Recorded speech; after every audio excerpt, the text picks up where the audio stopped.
कौन होते हैं तय करने वाले कि हमें क्या पहनना चाहिए, क्या नहीं पहनना चाहिए?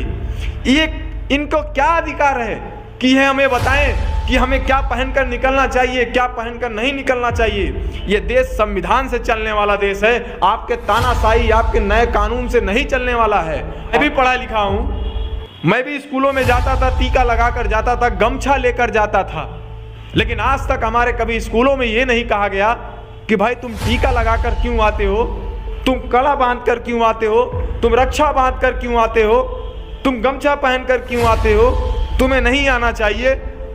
इनका असली मकसद देश में सांप्रदायिक हिंसा फैलाना है। पत्रकार महोदय, ये चुनाव आ रहा है और ये चाहते हैं कि इस चुनाव में ये हिंदू मुस्लिम का एक रूप दे करके नए दंगे का एक मिसाल पेश करना चाहते हैं, ताकि हमारे बेगुनाह जो हमारे हिंदू और मुस्लिम भाई हैं इस दंगे में इनकी जान जाए और राजनीतिक रोटियां सेकने में भाजपा अपनी राजनीति चमकाने में कामयाब रहे।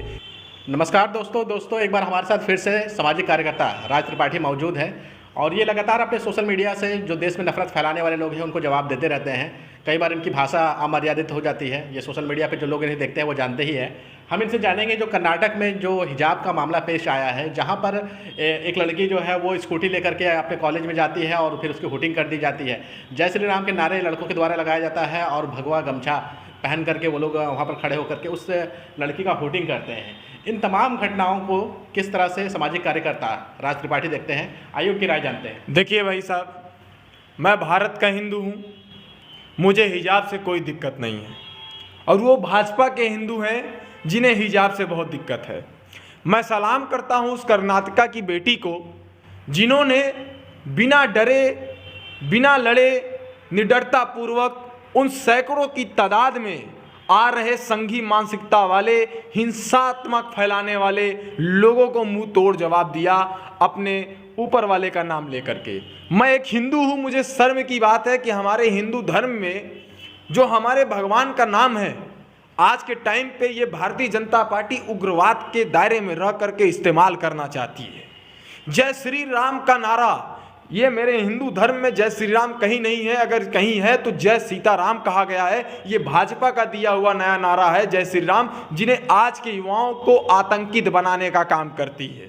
बहुत दुख की बात है, मुझे इतना दुख है, मैं क्या बताऊं पत्रकार महोदय, कि 18 से 28 वर्ष के लड़कों के बीच में ये जय श्री राम का उग्रवादी राजनीतिक षड्यंत्र के तहत उग्रवाद बनाने का जो ये खेल खेला जा रहा है भारतीय जनता पार्टी के द्वारा, ये आने वाले युवाओं को पता नहीं किस दिशा में ले जा रहा है। आप बताइए, ये कौन होते हैं तय करने वाले कि हमें क्या पहनना चाहिए, क्या नहीं पहनना चाहिए? ये इनको क्या अधिकार है कि ये हमें बताएं कि हमें क्या पहनकर निकलना चाहिए, क्या पहनकर नहीं निकलना चाहिए? ये देश संविधान से चलने वाला देश है, आपके तानाशाही, आपके नए कानून से नहीं चलने वाला है। और आप चाहते हैं कि आपकी गुलामी की बेड़ियों में, जंजीर में बंद करके हम आपके जो हुकुम का नारा लगा करके आपके पैरों के गुलाम बनकर रहें, तो ये हम कदापि नहीं होने देंगे।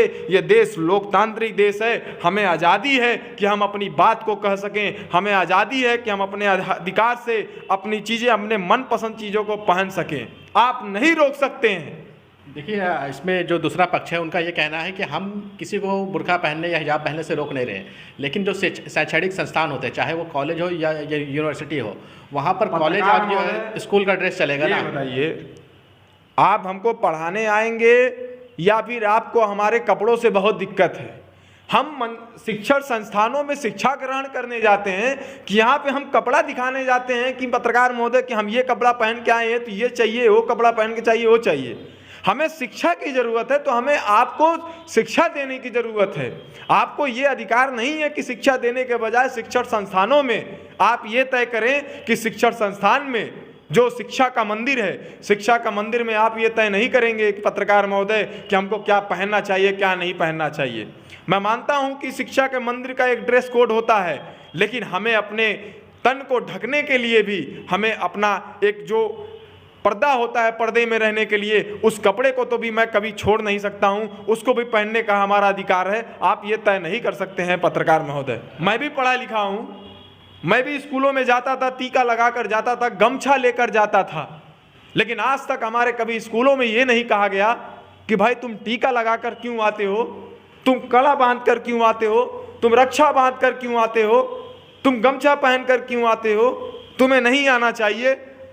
इनका असली मकसद देश में सांप्रदायिक हिंसा फैलाना है। पत्रकार महोदय, ये चुनाव आ रहा है और ये चाहते हैं कि इस चुनाव में ये हिंदू मुस्लिम का एक रूप दे करके नए दंगे का एक मिसाल पेश करना चाहते हैं, ताकि हमारे बेजुबान बेगुनाह जो हमारे हिंदू और मुस्लिम भाई हैं इस दंगे में इनकी जान जाए और राजनीतिक रोटियां सेकने में भाजपा अपनी राजनीति चमकाने में कामयाब रहे। ये भाजपा वाले हैं, ये साले कुछ भी कर सकते हैं, लेकिन हम इनके मंसूबों को कभी कामयाब नहीं होने देंगे।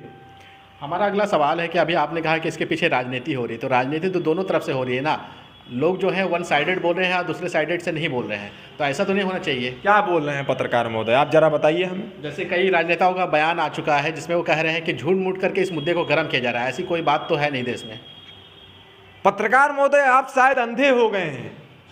आपने वो वीडियो नहीं देखा क्या कि जो सैकड़ों की तादाद में शिक्षण संस्थानों में लगा करके लड़के गुस्से में निकल रहे हैं, दंगा करने की कोशिश कर रहे हैं, और उस दंगों को रोकने के लिए एक बेटी जिस चीज के लिए वो विरोध कर रहे हैं, वो बेटी अपने अधिकारों को मांगने के लिए उनके सामने आकर कहती है, नारा लगाती है और कहती है कि आप मुझे रोक नहीं सकते।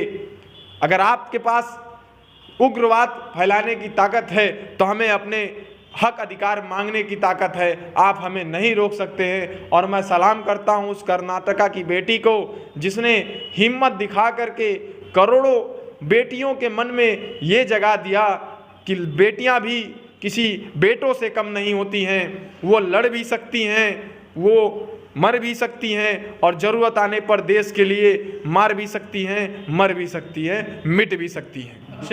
जो है उनका ये कहना है कि जो लोग महिलाएं जो है वो बुरखे में रहती हैं या हिजाब पहनती हैं, उनके ऊपर उनका शारीरिक शोषण होता है, कहीं ना कहीं उनको दबाया जाता है, उनको खुल करके जीने नहीं दिया जाता है। दूसरा पक्ष का ये दावा है।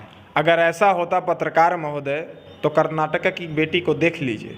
अगर उस पर अत्याचार हुआ होता, उस पर शोषण हुआ होता, उसको दबाव बनाया गया होता, तो उन सैकड़ों उग्रवादियों के सामने आ करके अपने हक अधिकारों की बात नहीं करती कि जब तक सह सक रहे हैं तब तक सह रहे हैं, लेकिन जब हद की सारी सीमाएं पार हो जाती है तब हम बोलने के लिए मजबूर हो जाते हैं, तब हम सड़क पे आने के लिए मजबूर हो जाते हैं। आपको बताना चाहता हूं, गर्मी के समय में क्या जो महिलाएं गर्मी के समय में गर्मी के कारण अपने चेहरे को ढकने का काम करती हैं, अपने तन को ढकने का काम करती हैं, तो क्या वो महिलाएं उत्पीड़न से ढकने का काम करती हैं? क्या उनके ऊपर दबाव होता है?